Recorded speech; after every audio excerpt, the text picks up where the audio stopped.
dari Yosua pasal yang ke-26 ayat yang pertama sampai ayat yang ke-11. Saya tidak akan baca langsung di depan, tapi saya nanti akan ajak keluarga Rema membaca bagian-bagian pada saat saya mengajak melihat poin-poin yang akan kita renungkan bersama-sama. Saya mau ngambil satu judul, memelihara iman di masa sukar. Nah, saya minta kepada Mas Angga, karena saya termasuk baby boomer, Mas Angga, Anda yang milenial, coba bahasakan memelihara iman di masa sukar. Coba apa sih kalau mungkin bahasa yang keren sekarang ini? Kalau saya, gimana apa? Memelihara iman di masa sukar. Ada bahasa kerennya gitu ya, bahasa yang milenial gitu. Tidak ada? Wah, belum ya. Oke. Nanti sambil perjalanan mungkin yang mendengarkan yang milenial mungkin bisa membahasakan memelihara iman di masa sukar ya. Nanti bahasakan. Tetapi ini bahasa yang terlalu populer atau bahasa yang terlalu rohani ya, mungkin kalau bisa dibahasakan yang bisa masa sekarang bisa dikenali. Nah, keluarga Rema yang dikasih Tuhan,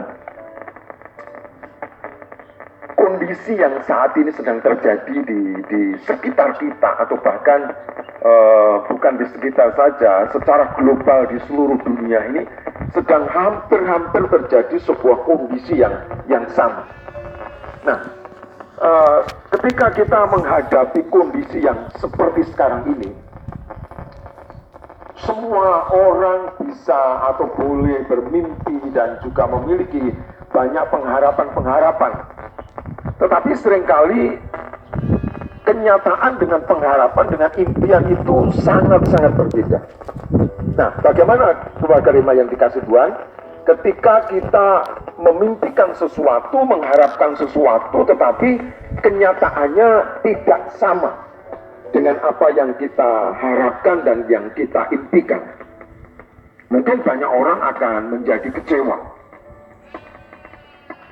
Keluarga Rema yang dikasih Tuhan,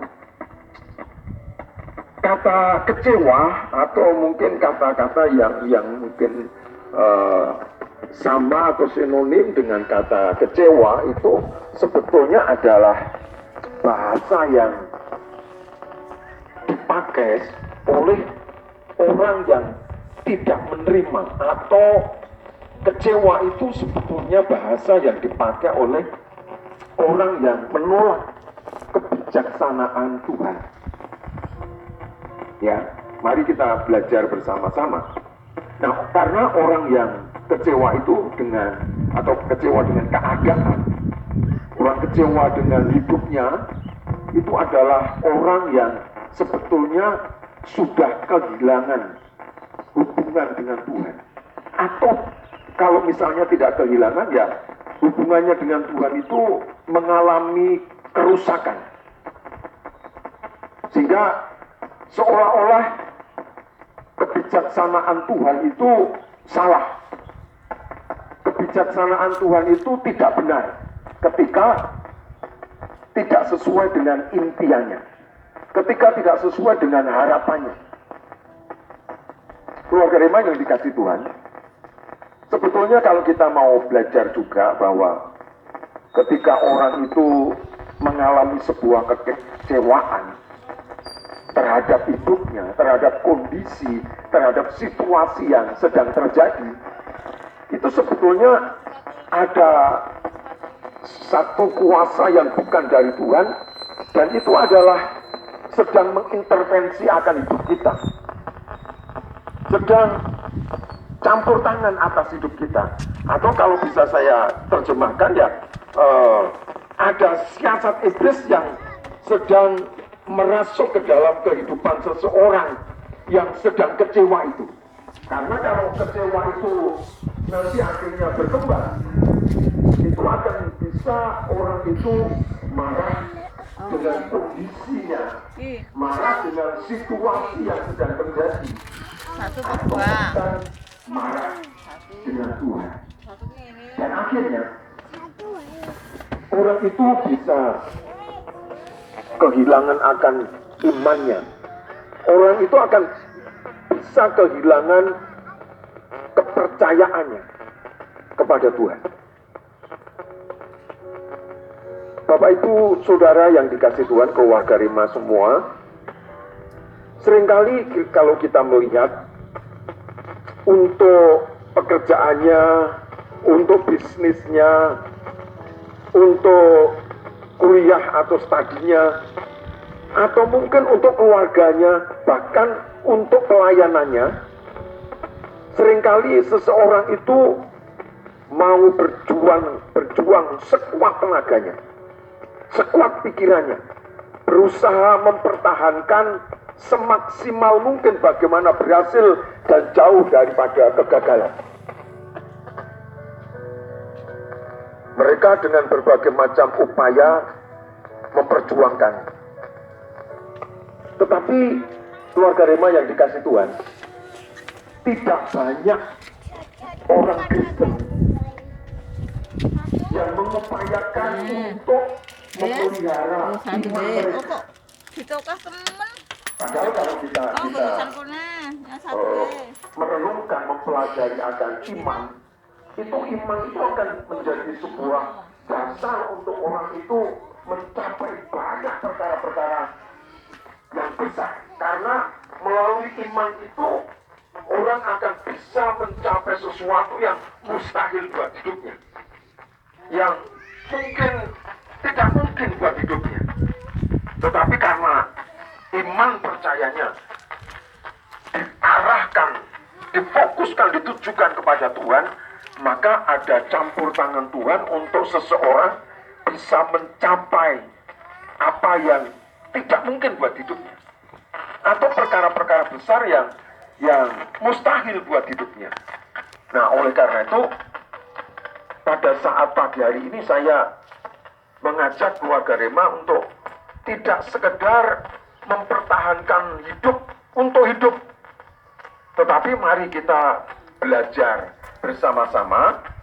Saya bukan orang yang sebagai guru, sebagai dosen yang sudah memiliki iman yang perkasa, iman yang selalu kuat. Enggak, saya dari Corong Radio ini, saya mengajak keluarga Rema untuk belajar bersama-sama untuk memelihara iman, sekalipun di masa-masa yang tidak mudah, di masa-masa yang sulit, sukar. Tetapi mari kita bersama-sama untuk belajar memelihara iman, karena iman itu akan jauh lebih penting daripada hal-hal yang sifatnya hanya sebuah kebutuhan-kebutuhan manusiawi, kebutuhan-kebutuhan duniawi, atau kebutuhan-kebutuhan yang sifatnya sekuler. Iman ini akan menjadi jauh lebih penting ketika kita sudah bisa memahami akan arti iman itu dalam kehidupan setiap kita. Keluarga Rema, sering orang hanya mempertahankan hidup untuk hidup, sehingga sekalipun meninggalkan imannya, yang penting masih bisa hidup, sehingga apapun dikerjakan, sekalipun bisa-bisa meninggalkan Tuhan. Nah, oleh karena itu di pagi hari ini sekali lagi kita akan belajar mempertahankan iman, yaitu keyakinan, kepercayaan kita kepada Yesus sebagai Tuhan dan Juru Selamat hidup kita. Amin. Keluarga Rema yang dikasih Tuhan, iman bukan hanya sekedar dimiliki. Banyak orang yang berkata bahwa aku masih memiliki iman dengan membuktikan banyak hal, namun belum pernah menunjukkan iman yang dikatakan dimiliki itu dengan sebuah aksi atau perbuatan-perbuatan atau action-action tertentu sebagai bentuk-bentuk memelihara imannya, sebagai bentuk-bentuk mempertahankan imannya. Seringkali orang tidak bisa menunjukkannya, hanya bisa berkata, aku memiliki iman. Tetapi keluarga Rema, iman tidak sekedar kita miliki, tetapi iman itu perlu kita pelihara, perlu kita pertahankan. Amin. Karena kita sebagai orang percaya juga hidup mengalami tantangan, mengalami ujian, mengalami perjuangan seperti orang-orang pada umumnya. Nah, mungkin pada saat menghadapi perjuangan, menghadapi tantangan, menghadapi ujian itu, ketika kita memiliki iman yang terus kita pelihara, mungkin secara dunia, orang-orang dunia akan jatuh di kanan kiri kita.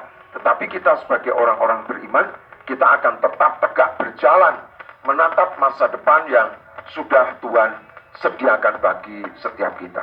Amin. Keluarga Rema yang dikasih Tuhan kan iman. Iman perlu diperjuangkan. Nah, kata-kata berjuang di sini mengandung arti seperti sebuah pertempuran yang harus dilakukan oleh setiap orang yang memiliki iman itu atau orang yang percaya dalam perjuangan ini, dalam pertempuran ini, orang percaya mempertahankan kepercayaannya atau imannya. Saya pernah mendengarkan Pendeta Petrus Agung di dalam khotbahnya memberikan satu ilustrasi bahwa ketika Korea dijajah oleh Jepang, orang-orang atau pendeta-pendeta di Korea, baik waktu itu masih menjadi Korea bersatu, baik utara dan selatan, banyak pendeta-pendeta yang ada di sana. Namun pada saat penjajahan Jepang, orang-orang Jepang mengumpulkan pendeta-pendeta itu dan ditanya, kamu mati atau mempertahankan imanmu? Tapi banyak orang yang saat itu hanya mempertahankan, atau pendeta waktu itu mempertahankan hidupnya. Yang penting masih hidup, tetapi tidak memiliki iman. Ya, kalau ada beberapa pendeta yang mengatakan lebih baik aku mati daripada hidup tanpa beriman kepada Tuhan Yesus. Ya, memang pada saat itu di hadapan pendeta-pendeta yang lain, orang-orang Jepang membunuh pendeta-pendeta Korea itu.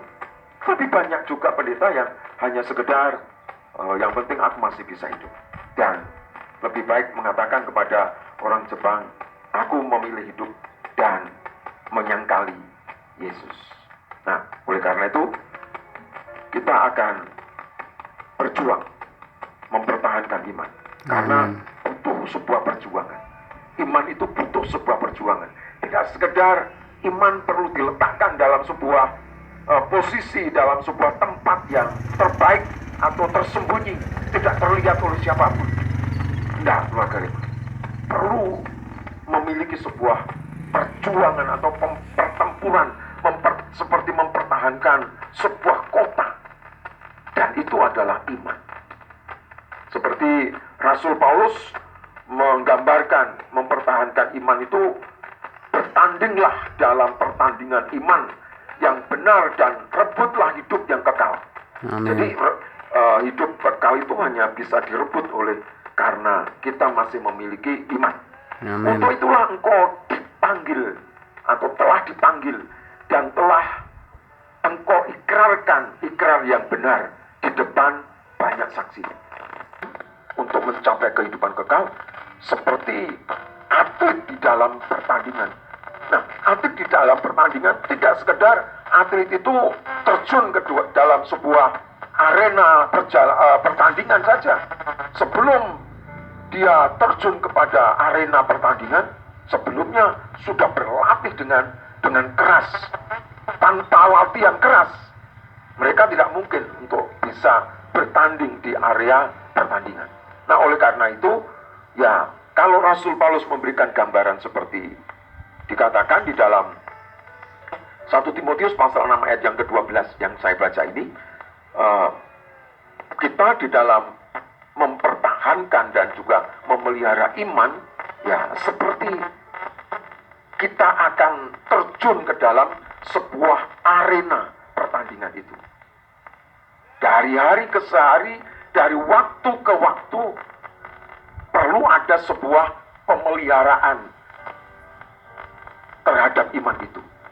Mungkin kita bersekutu dengan Tuhan, mungkin kita bersekutu dengan sesama orang percaya, mungkin kita membaca kebenaran-kebenaran firman Tuhan, kita mendengarkan khotbah-khotbah, itu bagian-bagian kita memelihara dari iman itu.